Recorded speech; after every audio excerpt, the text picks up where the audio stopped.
Welcome back to the Friend or Foe series. I am your play-by-play caster, Magnus HDTW, and join with me is Asum. Welcome, everyone, to this exciting game between Baby and Poseidon Gaming. Welcome, Asum. Welcome. Yeah, both these teams coming off some pretty rough games yesterday, both taking pretty serious losses. Baby losing to Tub and Poseidon losing to Ace, their old rivals, but both looking to bounce back, and we'll see if we can pick up the win today. Now, I have not been able to really check out those games and these series. This is my first time really hopping back into the Friend or Foe series, but I am actually pretty excited to see what these two teams have to offer, and we're already seeing a couple of jungle bans coming through. I do got to ask, Asum, is the jungle really is Bravusky and Found really the big players on these teams? So they do have a lasting rivalry coming in from last season, actually. These two junglers have quite the rapport, let's say.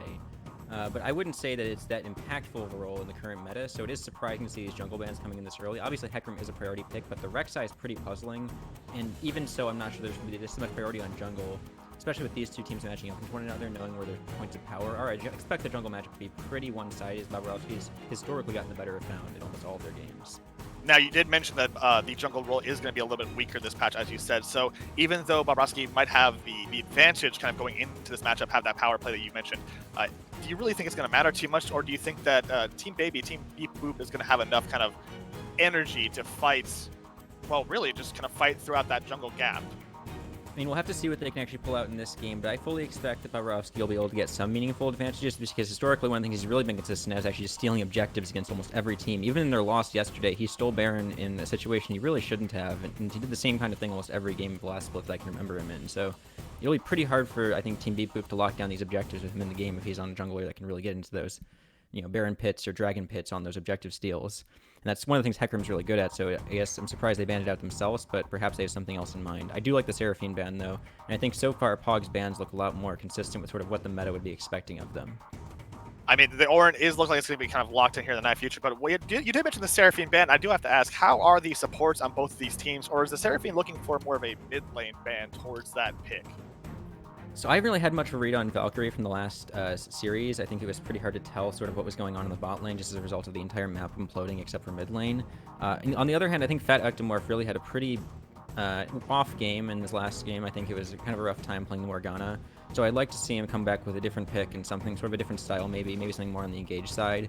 Try to shake it up a little bit. But I wouldn't expect the support matchup to really swing one way or the other super hard here. I think the more exciting thing in the bot lane might just be the Crow, the Moonlit playing the Fang over Fang, where I expect Crow to have probably a pretty substantial advantage. I think I've historically rated him pretty high as a player, and he's looked really good in almost every game, even when they're losing. So what you're telling me right now is I need to pay attention to Crow in that ADC role, because I'm looking out for these key players in these games and kind of watching these playmaking plays. But if Jinx just right clicks all day, is that going to be kind of the play I'm looking for? Because it sounds like you sing pretty high praises of Crow. I think he does like to play these sort of hyper carry marksman. Jinx is definitely one of the good options here. I think taking it this early can be risky as it opens up to a lot of the counter picks like Ezreal or Varus, but given that I think POG historically is drafted just more towards the meta than a lot of the other teams around them, I'm not sure maybe you'll actually pick up any of the meta counters. They might just opt into playing more comfort picks, and they might not be scared of that coming in. So in that case, I think taking Jinx this early isn't bad, and it's definitely something Crow can play. He's pretty good with these late game hyper carries. Now, you did mention meta, and I do want to point at that. I am a gentleman who very much enjoys off-meta picks, very wild west things, but so far things seem more or less pretty conventional. We have the Rel and the Ashe looking like they're in the bot lane over in the way of Baby, and either of these teams known for kind of their wild, spicy picks? Are we going to see the Teemo top lanes? Or are we going to see the Pyke mids? Or is this just going to be kind of a tit-for-tat Galio mid and the regular bot lanes or what have you? I'm not too familiar with Team Baby, but I think Poseidon has typically played pretty close to meta in most of their games. Notably, actually, they played meta picks into a lot of off-meta picks when they played against Ace in the past and ended up having some pretty hard times even playing with meta. But I think in this particular case, both teams are sticking pretty close to what they're comfortable with. Although I will say that Ornn is not really something I expect in this meta, nor is necessarily Galio, as in the most recent patches he's seen a little bit more in a weak state compared to more mid laners like control mages like Ori, or even things on the AD side like a Yone maybe. But I'm surprised to see the Galio coming in this early with nothing on the other side for mid. And on the other hand, I think the Ashe into Jinx is actually a pretty good pickup. Although Ashe isn't conventionally super strong on this patch, it is a pretty good counter pick into the Jinx because you outrange it substantially with these kind of comps. And so I like Baby's idea here, even though that I think POG's champions in a vacuum are better. I do have to mention right now, just based on what we're seeing as these next few bans come in, the Anivia Malzahar and Skarner, I do notice that over on the side of Baby, we do see a CC heavy comp. Even from the ADC with those slows, with that ultimate, this is a comp that if you get picked, you get locked down for 4.5 years and you wake up to League of Legends 2. Yeah, this is looking like a pretty solid pick coming out from Baby, and with this long-range engage with the Ornn ult into the Ashe arrow, it could come up with some pretty long-range picks into the other team. On the other hand, I do think that this Camille Galio engage on the side lane can be really strong, and it opens up a lot of opportunities to blow up in the top lane if you can make those roams work, especially with the Camille ult layering onto the Galio ult and whatnot to make sure the knockups connect.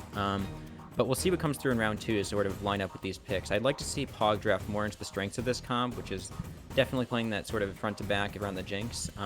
Although they can definitely play towards the dive of the Camille too. I think it's a little bit disjointed at this point between those two pairs of champions. On the other hand, I think that Baby's comp was pretty consistent so far, so I just like them to keep playing more like that and more stuff for this pick and for this front line so the Ashe can really have time to free fire.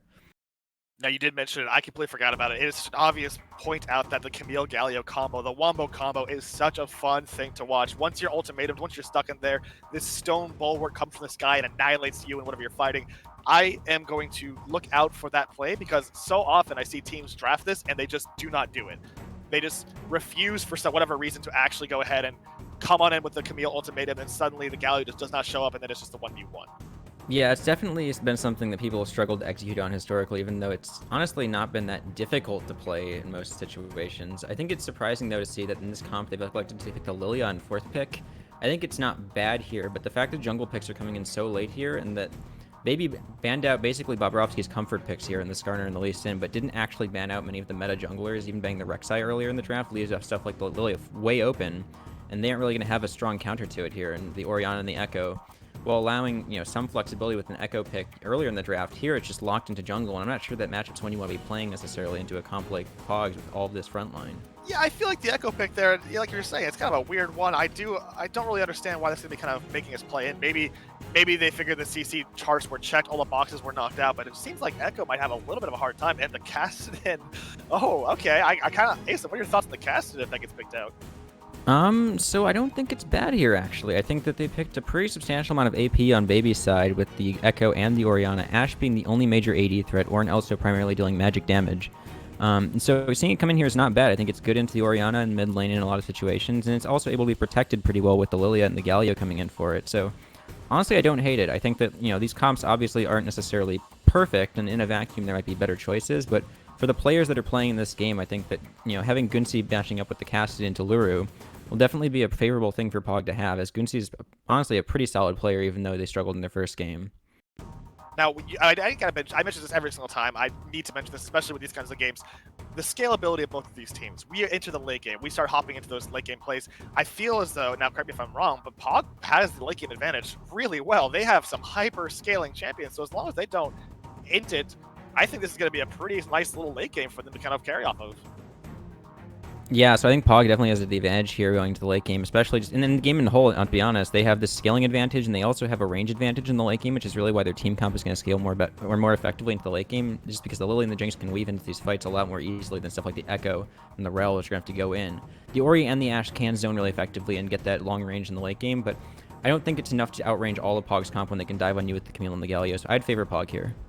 Favorite Baby here, because I'll be honest, the CC chain that comes in from that, I am all in on that just Wombo combo. The only thing I'm a little nervous on is Echo, but Baby is my play of the winners of this kind of match, so I'm very excited to hop into this game and check out these teams just battle it out on the Rift. And speak of the devil, we shall appear, because here we are, ladies and gentlemen, we are on Summoner's Rift.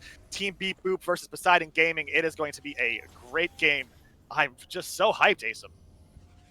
Yeah, I mean, the scary thing in this game really is you got to keep your eyes on this Kassadin lane. If he's not able to be punished in the early game by the Ori and the Echo, which is going to be pretty difficult, again, coming in from 2 AP threats there, then he's just going to have this full time to scale and come online with the Jinx, and it's going to be really hard to play the game. So I'd like to see Baby make some proactive movements around the map early game, maybe even having Rel move up to try to counter the Kassadin in the early game. Now, I am noticing a couple of fun runes over the side of Team Beep Boop. Specifically, I noticed that the Electrocute players, usually for the Echo players who tend to prioritize, their ganking and they're not going for that like late game scaling Dark Harvest build that I see sometimes, or even the Phase Rush build. So I'm hoping that that Found makes good use of this Echo pick early, because honestly, that's, like you said, it's gonna be the only way to really shut down these hyperscalers over on the side of Poseidon Gating. Yeah, and to put on top of that really is the fact that the Camille is going to be really hard to deal with in the later stages of the game, just because she gets so insanely strong with that true damage scaling and just her mobility. So unless they can really find a way to shut down both mid and top lane, the game's going to be pretty hard, and Found's going to have his hands full trying to get all these lanes to stay ahead. Are starting the conventional starts here. Looks like Lilia is going to be starting her top side, which is going to be a-okay. A little bit of support. There's a nice little ward there, a perfect little vision. But oh, the sweeper take off the bat. They still have vision on them, Asim, but that's not a bad little ward.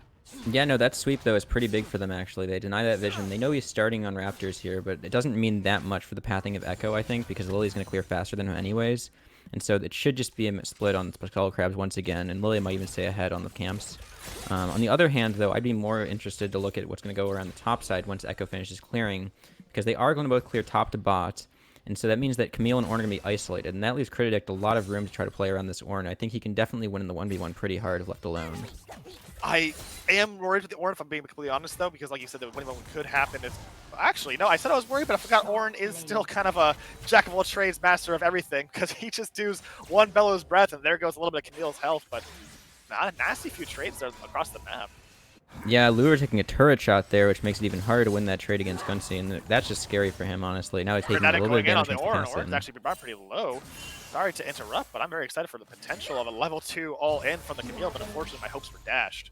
Yeah, I think there's pretty little kill potential in the top lane until at least level 6, but he is going to get some nice trades down and should be able to pressure the Ornn off the wave pretty substantially here. Although Bobrovsky's here now, too. Oh, the flash! No, it's going to be a flash for Flash, but unfortunately he goes back in. That's first blood on Lilia. The Ornn going back in with the Bellows Breath, not necessarily the play, and that is a beautiful play with Flash, Camille, excellent stun. Yeah, and that's great awareness from Bobrovsky, seeing that the Ornn's been chunked by the Camille in the top lane, and the wave's not quite under the turret, so he's got a little bit of room to get in there before the Camille does. He gets that flash in with the hook shot, gets the stun off to set up Bobrovsky, and just all perfect. I was really worried. I was ready to shoutcast that stun missing, but that flash was so beautifully executed. My jaw dropped a little bit. We have a bit of a pause here coming out, and no doubt I will have to wait and see what that is, but already off to just a fun start. Lilia with the first kill, a Dark Harvest stack picked up, a flash for Lilia, and in exchange, they got the first blood, and they got the Ornn's flash and the Ornn's teleport. Yeah, so Ornn being forced to TP top here is also pretty big for them because it means TP advantage on the Camille is going to sway the bot lane matchup pretty substantially because they're going to be forced to play around it now. So if Crow and Fat Ectomorph can get a ward in either the tri-bush or in one of those front bushes in the lane, it's going to be really hard for Fang over Fang and Valkyrie to play up in the lane and pressure the Jinx, which is really what you want to be doing with this range advantage in the matchup. We're looking at this right now, and as we can notice, the Ashe is getting kind of hurt. I'm kind of confused how that damage has come through because I'm guessing the Galio is being able to throw Qs left and right, and the poke from the Jinx with the Rockets and the recent buff to the Rockets might be where that damage is coming from. But if you were in this shoes right now, Asim, where would you be if you were the jungler? If you were this Echo, where would you be going? So he's just finished clearing top side, and then he looked around mid, so he's heading towards bot side here, but I'd be looking on mid again once this wave bounces. It's already been pushed in by the Orianna, and I think he needs to just invade bot side jungle and then look mid. He's probably going to run to the Lilia here, though, which could be a little bit scary as long as his mid has prio, though. He should be able to rotate for him. Oh no, this is my biggest fear is those Qs from the Camille just dealing 1.5 million damage, but we might have to fight for the Scuttlecraft. There's gonna be the smite comes out, and now could be Lilia going in, but she'll back right off. A good smite over from Bobrovsky, and now it's just gonna be a smooth walk away, but we don't fight the battle lane. That's going to be Fang over Fang going ahead to fight, but it's going to be a 3v2 situation. And now Valkyrie caught out off the horse. Now it's the force to flash. But will they go for it? No, it's just going to be a flash for nothing. A very good play, but now the re-engage. Foun's going in. It's going to be a lot of damage to Echo. Here's the play. His Electric goes off, but no, it's going to be a complete disaster down here. It's going to be a stun goes live. There's the flash over. It's going to be Kimo go over. Jinx gets the reset. And that's a beautiful play now. Unfortunately, Valkyrie by herself. And the rest of, oh no, that's going to be the Jinx damage. That's going to be a flash. It's going to be so much going down. And now that was a 1 for 3 there. Asim, a monstrous play as we get the rewind on how this went down. Yeah, it looks like Valkyries gets caught up a little bit in the lane there and ends up going up to the river and can't quite make it out without using the flash. And then once the flash expended, Valkyrie and Finger are completely zoned out. Found tries to make something of it, but gets exhausted instantly, and from there it just looks like the Jinx is able to clean up with the resets. It's really, really hard for them to play this kind of fight when they're playing front to back, and I think once the Jinx is able to get that room, it's just, you can't do anything. Well, the Ignite did kill off. The Rel picked up the kill there. Not exactly what you would take, the Valkyrie trying to do what she can to try to make this trade even, but that was just a beautiful collapse over. I'm a little flabbergasted. That was just a beautiful play. But, Asim, I have bad news. What is it? Cassin has picked up 2 kills. It's over. It's GG. It's go next. Because if my solo queue experience has taught me anything, Cassin is going to start mowing over these teams. And if we look over at this Echo, at this Rel, well, not so much the Rel, but the Orianna especially, this Cassin is going to start doing things that Cassin should not do, which is to say, get ahead. Yeah, once he's accelerated this much, it's pretty hard to play the game from behind. I think Ori has a really hard time playing into it. So does Echo as these AP champs against the Fed Caston. I don't really think that Baby has a good way back into this game unless Caston just plays really poorly in the mid game. But it's really hard at this point. They have to look to play around, maybe around their top lane at some point. Now, I've hyped this up. It is looking a little rough. It's currently 1-4 and 5-minute mark, and it's already a K gold lead in favor of POG. But Baby still has a chance, and this is the chance that I mentioned when we were in draft select, which is to say the CC. If the Caston does get Giga Fed, doesn't matter how fed he is if he can't play the game. So we have the Ori Shockwave, we have the Rel everything, needless to say. We have Echo if he lands a stun, the Ashe arrow coming through, and Ornn existing. I think that if things get too hairy, the team of Baby still has a chance to CC these things down. Yeah, the scary thing is with Caston specifically, it's just he should never be getting hit by any of these things with his ult on such a low cooldown in the late game, and even early on being able to have ult and flash jet out this sort of stuff in team fights, it's just impossible to get onto him unless he plays pretty poorly. So I think it's really on them to bait him into ulting forward or something, and then maybe they can take advantage of it. But as long as Gunsy is aware of the fact that that's the only way he can die, he should be able to avoid it. To the credit of Baby right now, the CS scores across the board are more or less equal. A few disparities here and there, but for the most part, looking pretty good. Even though they are down 3 kills, I do not think this is necessarily doomed yet. I am curious though, the Echo play looking perhaps for something here in the bot lane, but nope, we'll just walk it out. Yeah, it looks like nothing's going to be able to come of that. And unfortunately, the mid lane, although he's able to get a nice trade, isn't really to punish too much because Gunsy's still full mana. So I think it's just going to look to reset off this wave, and then the bot lane's going to push in as well, and nothing's really going to come of this entire pattern, really. So between the control mage versus Castle in the mid lane and the other lanes, this might just be one of those games where we have to wait quite a few minutes for something to kind of happen. But oh, found? Maybe looking for something, but no, it's going to be Gunsy looking for something here, a little bit of forward, but nothing really comes out of it. Like, I feel as though this is going to be one of those games where we get to wait for 10 minutes for objectives. Yeah, and I think Found is sort of in the wrong spot there. I think if he hovers mid rather than bot on that, because that bot's pretty safe. They're under tower, and they can't really get dove by Galio or Jinx. Whereas on the other hand, with Gunsy ulting forward to get that trade onto Luru, he could have possibly actually gotten shockwaved into some kind of Echo follow-up and actually look for a kill on mid if he's able to play it aggressively. Well, hold on. Crit Addict is going to go in. We got a little play here. This is going to be the Ornn running away, but oh, we're going to have to hop away from that. Just a nasty trade in favor of that Camille. But we have Flash from in. There's going to be a ton of damage. There's going to be a block from the Rel. There's the stun, but it's too little too late. Fat gets the kill, and now Valkyrie on the run. Will Jinx pick up another kill. Conqueror's Brock. There's the Winds of War, and it's Crow picks up a kill on the Valkyrie. Now we have another jungle. It's going to be a Hextech ultimately going to Found. Found is caught up. There's going to be a lot of damage. My goodness. And Brovsky picks up a kill. Camille pick up the second. That is disastrous. And we have another play, but it's going to be Gunsy walking it out. My goodness, Asa, what I thought was going to be a possible way back just became a lot harder.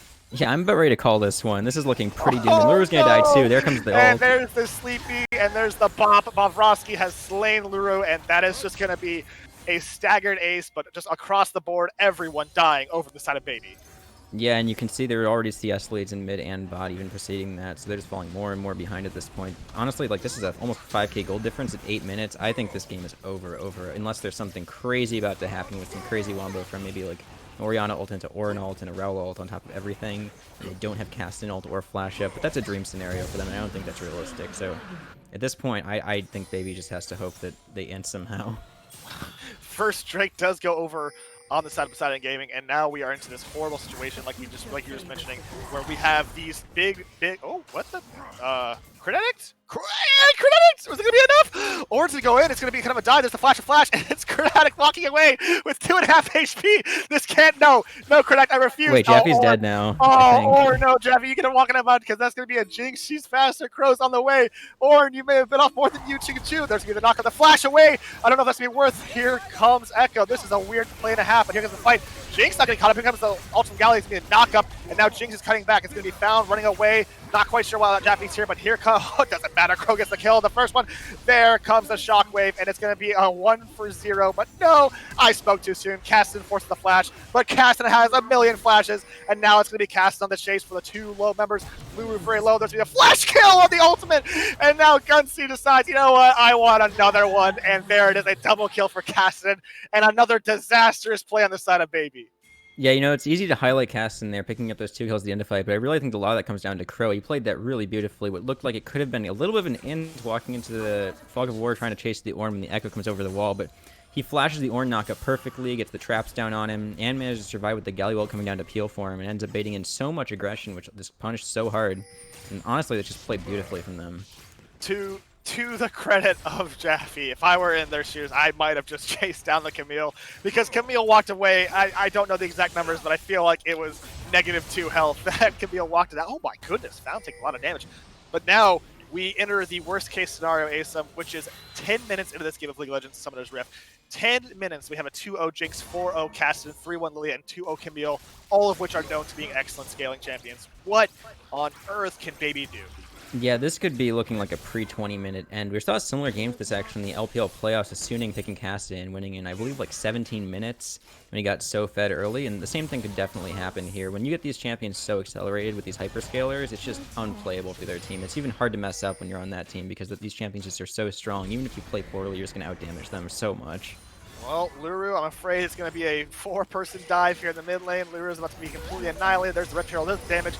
There's a beautiful shockwave, but too sad, so sad, and it's just going to be This is going to be the tier 2 as well. Tower, and tier 2, like you mentioned, it is just looking rougher and rougher. They could push this to the inhib turret, actually. Found's the only one here, and the rest of the team's not backing.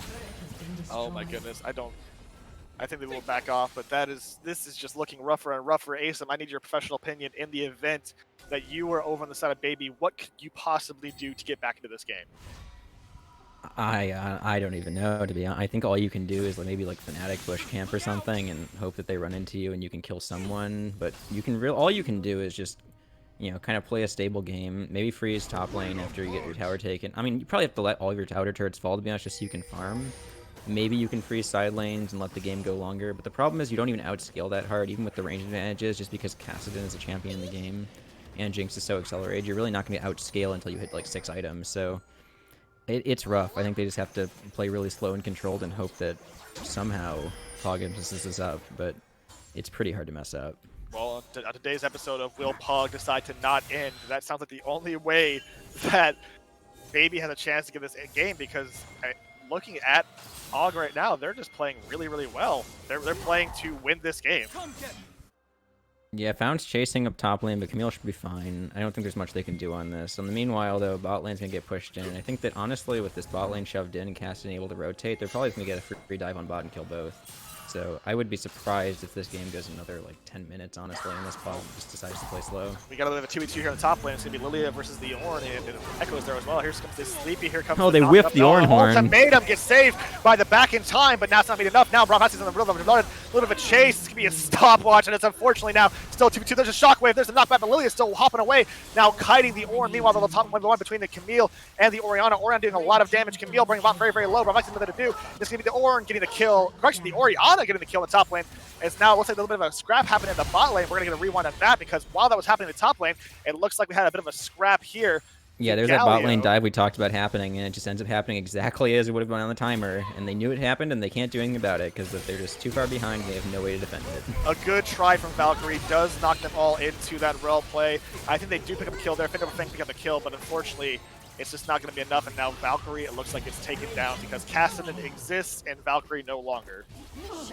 Yeah, and even though they were able to pick up that kill on top lane, Bobrovsky does survive, and they end up picking up at least 1 kill off the back of it. So while it is a nice trade in top lane, it ends up being pretty net negative across the map.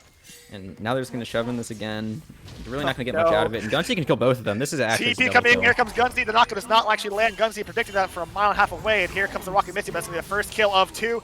No doubt it's going to be the poor Lulu. I mean, there's no shockwave. There's no way he can lose this. He just ults onto it. We'll find out together, because it's going to be a little bit of there it is. You're right. Unfortunately for the team of Baby, a double kill over the side of Kassadin, a beautiful TP, and just a clean-up crew.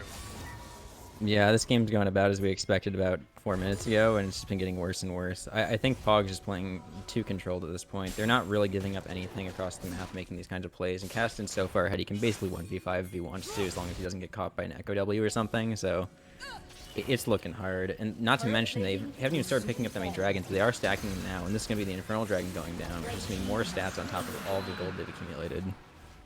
Well, this is definitely worth mentioning, because it is just a fact that we may have forgotten, both shoutcasting and those of you watching. We are 13 going on 14 minutes into this game right now, and it is 3-18 in favor of Poseidon Gaming, and it is currently a 10,000 gold lead.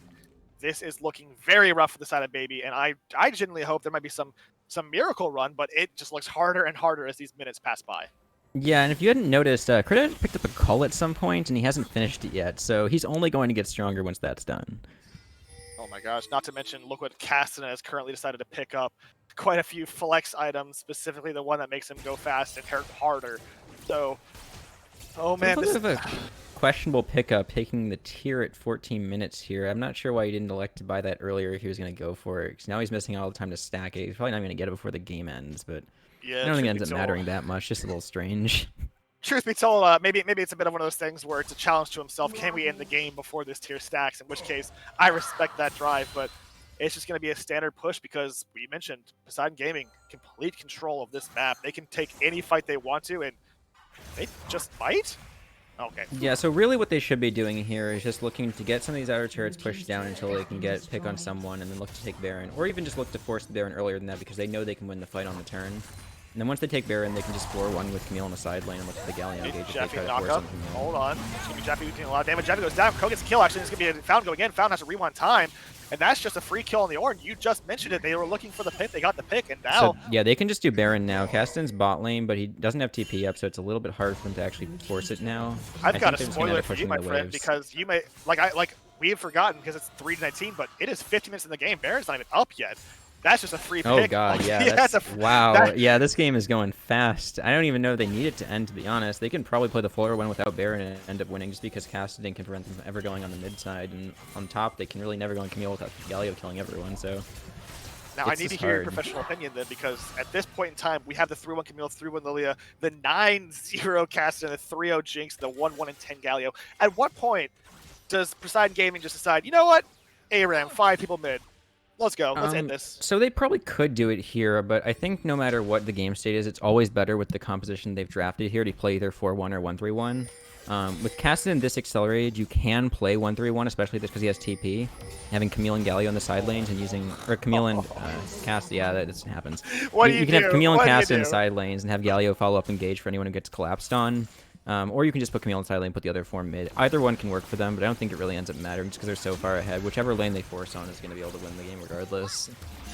Well, it looks like a free Rift Herald, and to the shotgun, free Rift Herald over for Poseidon Gaming as just Cassidy, like you were talking about, like we were mentioning, that just gets to exist and draw pressure from existing. And this is just going to be the theme for the rest of the game. It's just going to be a slow burn, a slow descent into madness as we watch the Cassidy kind of dictate how this game goes. Because here's the dark truth, Asum. If Cassidy dies somehow right now, you're still dealing with a stacked team over on the side of Poseidon. He's not the only one who's fed.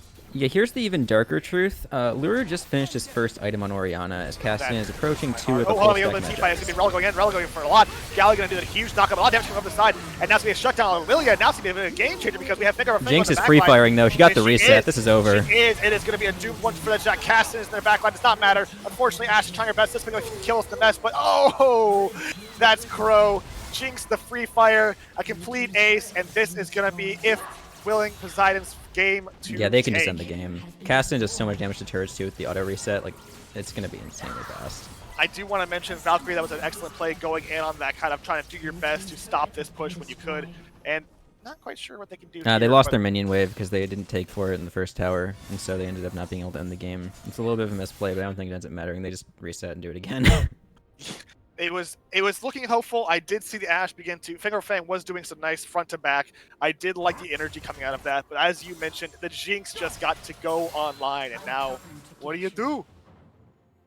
Yeah, I mean, there's nothing you can do, really. Like, that's like the best thing you can hope for in that situation. The engage was pretty good from the Rel, and the follow-up with the Ornn and the Ori was like as good as you can probably hope for in that situation, but they're just way too far behind, and they aren't able to actually pull off the kills.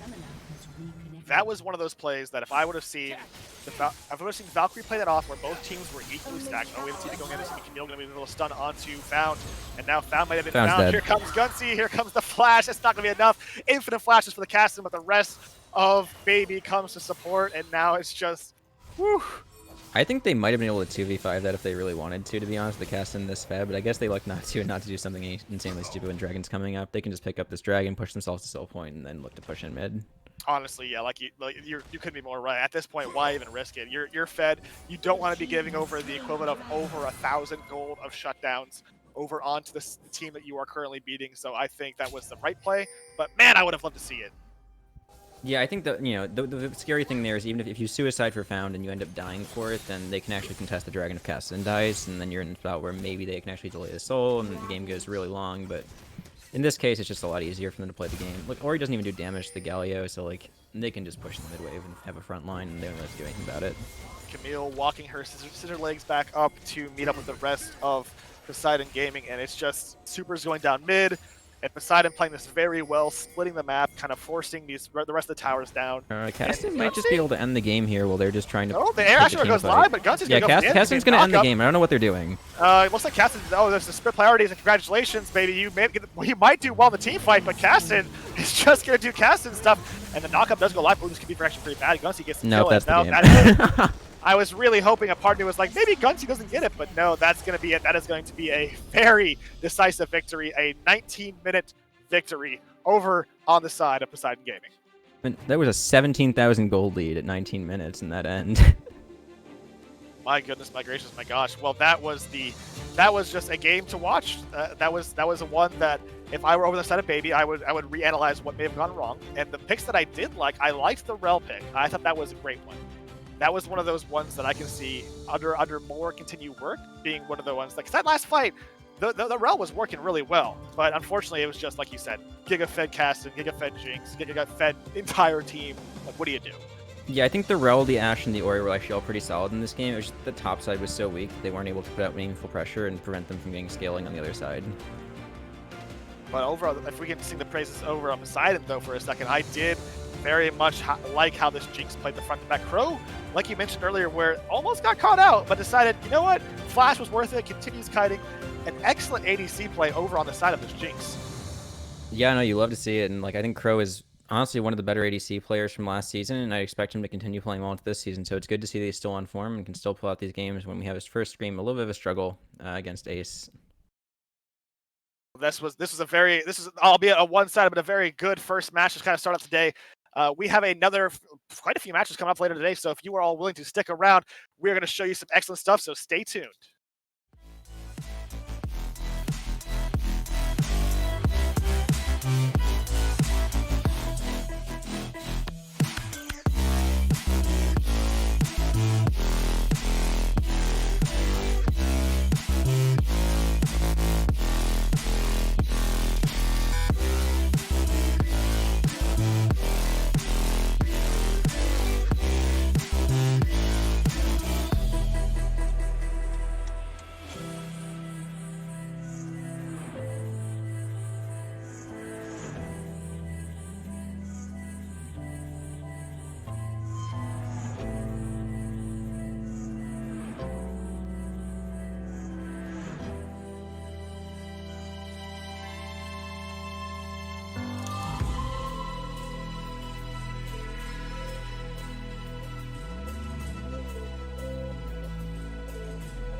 Hello, hello, hello, folks. How are we doing tonight? That was a fantastic game.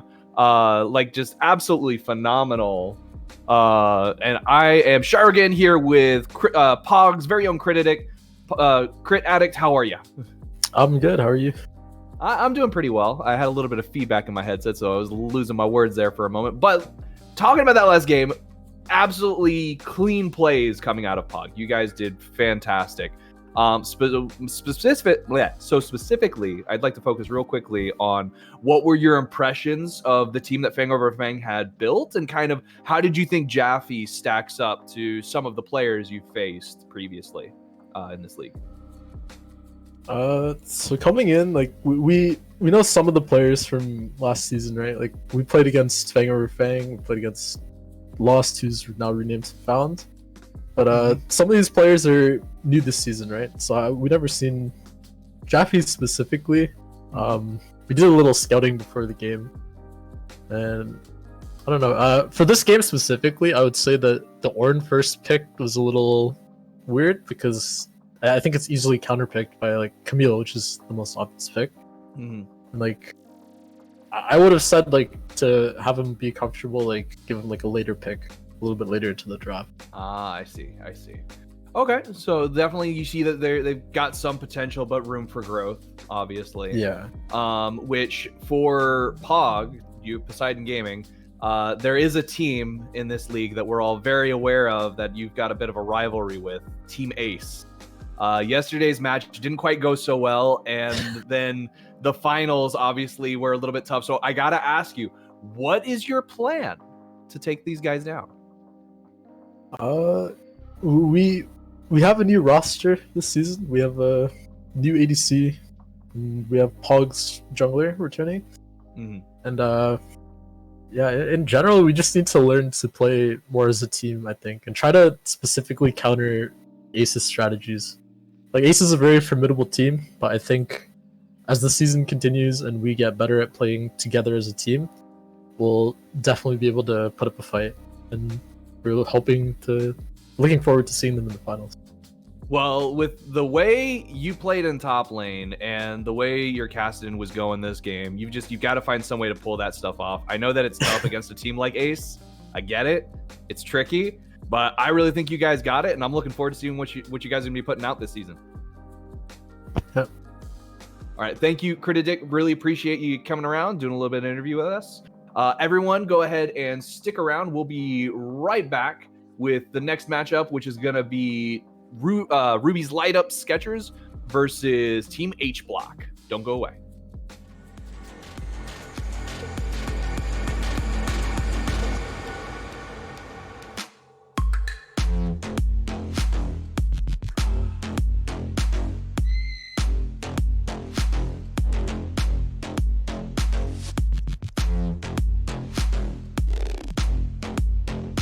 For example,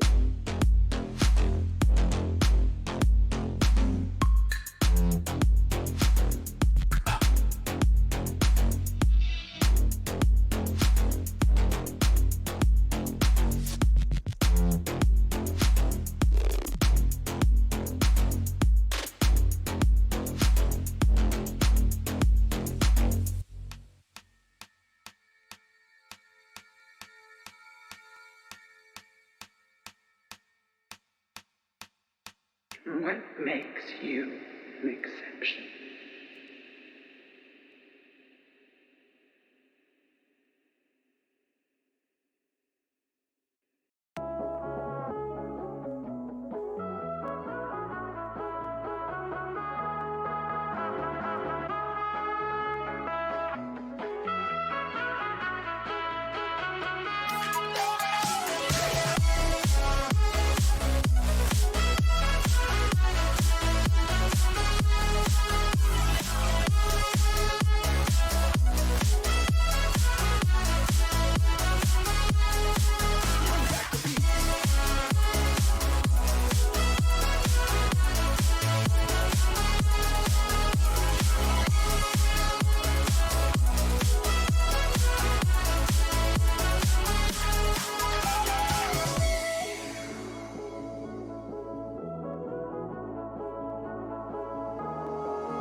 Bye.